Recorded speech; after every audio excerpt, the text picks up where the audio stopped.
আসসালামু আলাইকুম প্রিয় ষষ্ঠ শ্রেণীর শিক্ষার্থীরা। আগের ক্লাসে তোমাদের 14 পৃষ্ঠারে এই কাজটি করে বুঝিয়ে দিয়েছিলাম। আজকের ভিডিওতে আমরা উদাহরণ 5 থেকে আলোচনা শুরু করব। উদাহরণ 5-এ লেখা আছে মৌলিক গুণনীয়কের সাহায্যে 30, 36, 40 এর লসাগু নির্ণয় করো। আমরা প্রথমে এখানে লিখে 30কে ভাঙাবো। 30কে ভাঙাইতে গেলে আমরা একদম ছোট করে ভাঙাবো, মানে 3 5 15, 15 দুগুণে 30, মানে 2 3 এবং 5 এগুলো ছাড়া অন্য আর ছোট ভাঙানোর কোনো অপশন থাকবে না। সুতরাং 30-এর মৌলিক গুণনীয়কগুলো হলো 2 3 5। এবার 36কে আমরা ভাঙাবো। 36কে একবারে ছোট করে যদি ভাঙাই আমরা, তাহলে 2টি 2 এবং 2টি 3 পাবো। 3 3-কে 9, 9 দুগুণে 18, 18 দুগুণে 36। 36-এর মৌলিক গুণনীয়কগুলো হলো 2টি 2 এবং 2টি 3। এবং 40কে যদি আমরা ছোট করে ভাঙাই, তাহলে 3টি 2 পাবো এবং একটি 5 পাবো। 5 দুগুণে 10, 10 দুগুণে 20, 20 দুগুণে 40। সুতরাং 40-এর মৌলিক গুণনীয়কগুলো হলো 3টি 2 এবং একটি 5। এবার আমরা লসাগু নিয়ম হচ্ছে, যে সংখ্যাগুলো যত বেশি থাকবে সেই সংখ্যাগুলো তত লিখতে হবে। তো এখানে 30, 36 এবং 40-এর লসাগুর সমান আমরা লিখতে পারি 30-এর 2 ছিল একটি এবং 36-এর 2 ছিল দুইটি এবং 40-এর 2 ছিল তিনটি। তো সর্বোচ্চ 3টি 2, তাই 3টি 2 লেখা হয়েছে। এরপরে 3 রয়েছে।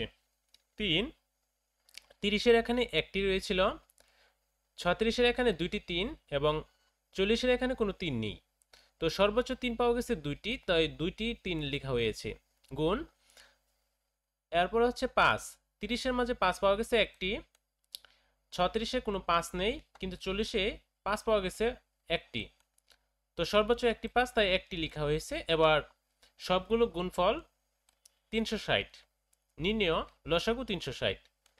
আশা করি সমাধানটা তোমরা বুঝতে পেরেছ। এবার আমরা উদাহরণ 6 দেখব। উদাহরণ 6 বলছে ভাগ প্রক্রিয়ায় 42, 48 ও 56 এর গসাগু নির্ণয় করো। গসাগু মানে ভাগ। তো ভাগ প্রক্রিয়ায় যেহেতু গসাগুটা করতে হবে, তো প্রথমে আমরা 42 দিয়ে 48-কে ভাগ করব। 42 দিয়ে 48-কে ভাগ করলে আমরা প্রথমে 1 দ্বারা গুণ করতে পারি 42-কে। তো 1 দিয়ে গুণ করলে আমরা 56-র নিচে 42 একবার বসাইতে পারি। তো 56 থেকে 42 বাদ দিলে 14 থাকবে। আবার এই 14 দিয়ে আমরা 42-কে ভাগ করব। 14 দিয়ে 42-কে ভাগ করলে আমরা 3 14 42 লিখতে পারি। 3 দ্বারা 14-কে গুণ করলে 42 পাবো। তো 42 আর 42 মিলে গেলে আমরা 0 লিখতে পারি। এবার আমরা এই 14 দিয়ে 48-কে ভাগ করলে 3 14 42 লিখতে পারি। তো 48-এর নিচে 42 যদি লিখি, তাহলে 48 থেকে 42 বাদ দিলে থাকে 6। এবার 6 দিয়ে আবার আমরা 14-কে ভাগ করব। 14-কে ভাগ করলে আমরা 6 নামাতা বলবো 2 পর্যন্ত, 6 দুগুণে 12। তাহলে আমরা 14 নিচে 12 বসাতে পারবো, কারণ 14-এর উপরে যাওয়া যাবে না। 14 থেকে 12 বাদ দিলে আমরা 2 পাবো। এবার আবার আমরা 2 দিয়ে 6-কে ভাগ করব। 2 দিয়ে 6-কে ভাগ করলে 2 এর নামাতা বলবো 3 পর্যন্ত, 3 দুগুণে 6। 3 পর্যন্ত বললে 6-এর সাথে মিলে যায়। তো 6 থেকে 6 বাদ দিলে আমরা 0 পাবো, 0 পাবো। তো এখানে দেখা যাচ্ছে ভাজক হচ্ছে 2 আর ভাগফল হচ্ছে 3, ও ভাগশেষ হচ্ছে 0। তো ভাজক হচ্ছে 2, নির্ণেয় গসাগু হচ্ছে 2। ওই ভাজকটাই হচ্ছে গসাগুর উত্তর। ভাগ প্রক্রিয়ায় গসাগুর উত্তর। আশা করি 6 নাম্বারটাও বুঝতে পেরেছ। এবার আমরা উদাহরণ 7 নিয়ে আলোচনা করব। উদাহরণ 7-এ লেখা আছে কোনো বৃহত্তম সংখ্যা দ্বারা। বৃহত্তম মানে বড় সংখ্যা 365 এবং 463-কে ভাগ করলে ভাগশেষ যথাক্রমে 5 ও 7 থাকে। তো বৃহত্তম সংখ্যা দ্বারা 365 ও 463-কে ভাগ করলে ভাগশেষ যথাক্রমে 5 ও 7 থাকে। কাজেই নির্ণেয় সংখ্যাটি হবে, প্রথম সংখ্যাটি থেকে 5 বিয়োগ করতে হবে এবং দ্বিতীয় সংখ্যাটি থেকে 7 বিয়োগ করতে হবে। তো বিয়োগ করলে 360 পাওয়া যাবে এবং 463 থেকে 7 বিয়োগ করলে 456 পাওয়া যাবে। এবার এই দুইটির গসাগু করতে হবে। 360 দিয়ে 456কে ভাগ করতে হবে। তো এটাকে ভাগ করলে প্রথমে আমরা 1 দিয়ে দেব। 1 দিয়ে যদি আমরা ভাগ দেই তাহলে 360 লিখবো এবং 456 থেকে বাদ দিলে আমরা 96 পাবো। 96 দিয়ে আবার আমরা 360কে ভাগ করব। 360কে ভাগ করলে আমরা 3 বার দিতে পারি। 396 এ 288 হবে। 360 থেকে 288 বাদ দিলে 72 পাবো। এই 72 দ্বারা আবার আমরা এই 96কে ভাগ করব। তো 72 একবার দেওয়া যাবে। 72কে 72 একবার দিলে আমরা 96 থেকে 72 বাদ দিলে 24 পাবো। এই 24 দ্বারা আবার 72কে আমরা ভাগ করব। তো 24 এর নামাতা 3 বার বললে আমরা 72 পাবো। তো 72 72 মিলে গেলে আমরা শূন্য হবে ভাগশেষ। সুতরাং 360 ও 456 এর গসাগু হবে 24। এই সামনে যে ভাজকটা থাকবে এই ভাজকটা হচ্ছে গসাগু। নির্ণেয় বৃহত্তম সংখ্যা হচ্ছে 24। আশা করি উদাহরণ 7 তোমরা বুঝতে পেরেছ। এবার আমরা উদাহরণ 8 দেখব। উদাহরণ 8 এ বলা হয়েছে কোন বৃহত্তম সংখ্যা দ্বারা 57, 93 এবং 183কে ভাগ করলে কোনো ভাগশেষ থাকবে না। নির্ণেয় বৃহত্তম সংখ্যাটি হবে 57, 93 এবং 183 এর গসাগু। তো লক্ষ্য করো এখানে 57কে যদি ভাঙানো হয় 3 দ্বারা ভাঙানো যাবে, 3 19 57। 93কে যদি ভাঙানো হয় 3 31 93 এবং 83কে যদি ভাঙানো হয় 3 61 183। দেখো লক্ষ্য করো প্রত্যেকবারেই 3 পাওয়া গেছে। তো প্রত্যেকবারে যেহেতু 3 পাওয়া গেছে তো 57, 93 ও 183 এর গসাগু হবে 3। নির্ণেয় বৃহত্তম সংখ্যাটি 3। আশা করি 8 নাম্বারটা বুঝতে পেরেছ। এরপরে উদাহরণ 9 দেখব। উদাহরণ 9 এ বলা হয়েছে কোন ক্ষুদ্রতম সংখ্যার সাথে 5 যোগ করলে যোগফল 16, 24 ও 32 দিয়ে নিঃশেষ বিভাজ্য হবে।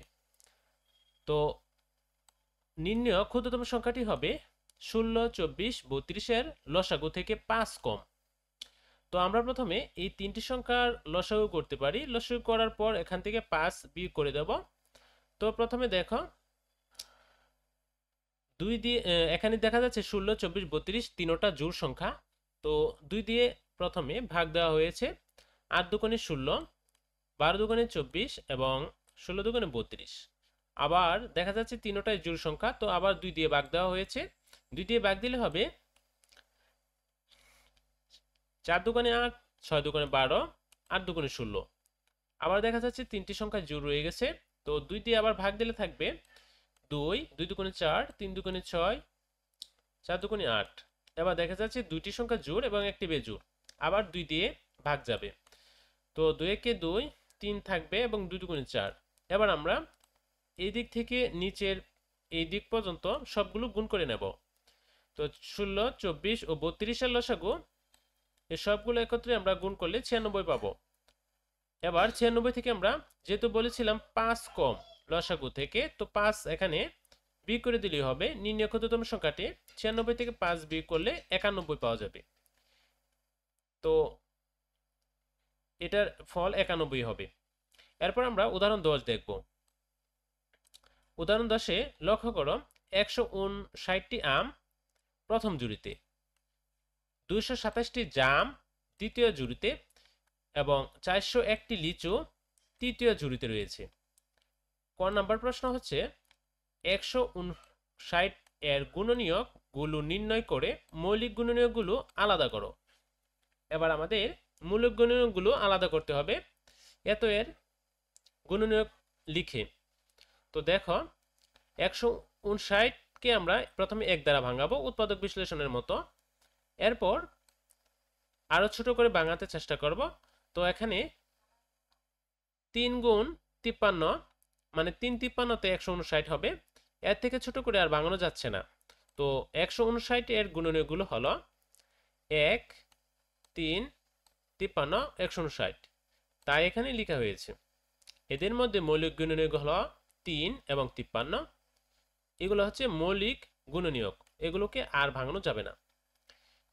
পরের প্রশ্ন খ, যদি 9টি আম, 60টি জাম একটি লিচু পচে যায়, তবে অবশিষ্ট ফলের সংখ্যা লসাগু ইউক্লিডীয় পদ্ধতিতে নির্ণয় করো। তো লক্ষ্য করো, প্রথম জুড়িতে ভালো আমের সংখ্যা ছিল 159টি। এখান থেকে 9টি বাদ দিলে 150টি পাওয়া যাবে। দুইটি ঝুড়িতে ভালো জামের সংখ্যা দ্বিতীয় ঝুড়িতে 227 থেকে যদি 60টি বাদ দেওয়া হয় তাহলে 220টি থাকবে। তৃতীয় ঝুড়িতে ভালো লিচুর সংখ্যা 401 থেকে 1টি বাদ দিলে 400টি পাওয়া যাবে। এবার এই তিনটি সংখ্যার যদি লসাগু করি তাহলে আমরা, যেহেতু সবগুলোর একক স্থানীয় 0 আছে, তাই 2 দিয়ে ভাগ যাবে। 2 দিয়ে ভাগ গেলে 75 দুগুণে 150, 110 দুগুণে 220, 200 দুগুণে 400। এবার দেখা যাচ্ছে দুইটি সংখ্যা জোড়, একটি বেজোড়। আবার 2 দিয়ে ভাগ যাবে, তো 75 থেকে যাবে এখানেই। 110কে ভাগ 2 দিয়ে ভাগ দিলে 55 হবে, 55 দুগুণে 110 এবং 100 দুগুণে 200। এবার তিনটি সংখ্যায় একটি জোড় আবার দুইটি বেজোড়, যা 5-এর গুণনীয়ক তিনটি সংখ্যা। তো 5 দিয়ে 75কে ভাগ দিলে 15 পাওয়া যাবে, 5 দিয়ে 55কে ভাগ দিলে 11 পাওয়া যাবে, 5 দিয়ে 100কে ভাগ দিলে 20 পাওয়া যাবে। এবার 15, 11, 20, এখানে দুইটি সংখ্যা 5-এর গুণনীয়ক।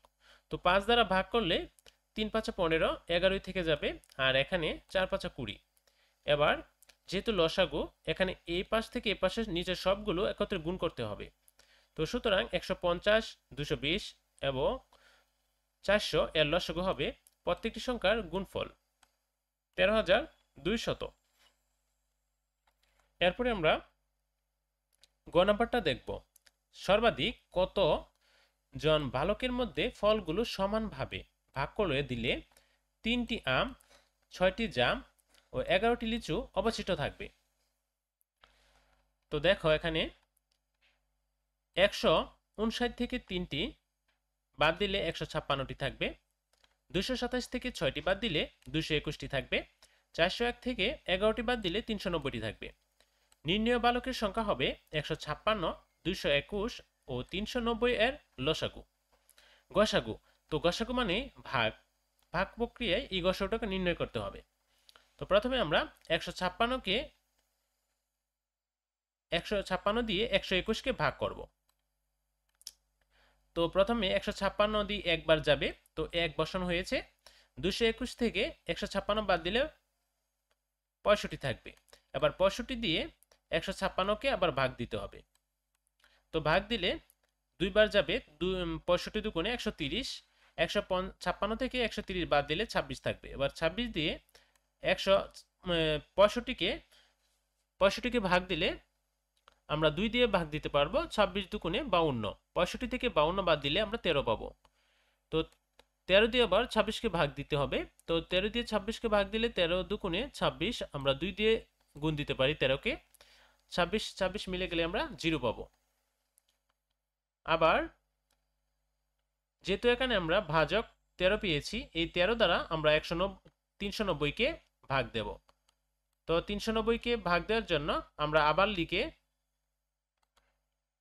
ভাগটা দিতে পারি। তো 13 নাম্বারটা 3 বার বললে 3 13 39, মাঝখানে ভাজ্যর সাথে বনে যায়, অবশিষ্ট একটি শূন্য থাকে, তাই পরের গড়ে আবার শূন্য নামিয়ে আরেকটি শূন্য উপরে দিয়ে 0 থেকে বাদ দিলে 0 থাকবে। তো আমরা ভাগফল পেয়েছি এখানে 30 এবং ভাজক পেয়েছি 13। তো ভাজকই হচ্ছে এটার উত্তর। অতএব 156, 221 ও 390 এর গসাগু 13। সুতরাং নির্ণয় বালকের সংখ্যা 13। শিক্ষার্থীরা, এ পাশে আরেকটি বিকল্প নিয়ম রয়েছে, বিকল্প নিয়মটি তোমরা দেখে নিও। শিক্ষার্থীরা, আজকের ভিডিওটি অনেক বড় হয়ে যাবে, তাই পরবর্তী ভিডিওতে আমরা অনুশীলন 1.3 অধ্যায়ের অনুশীলনের অঙ্কগুলোর কাজ সমাধান করব।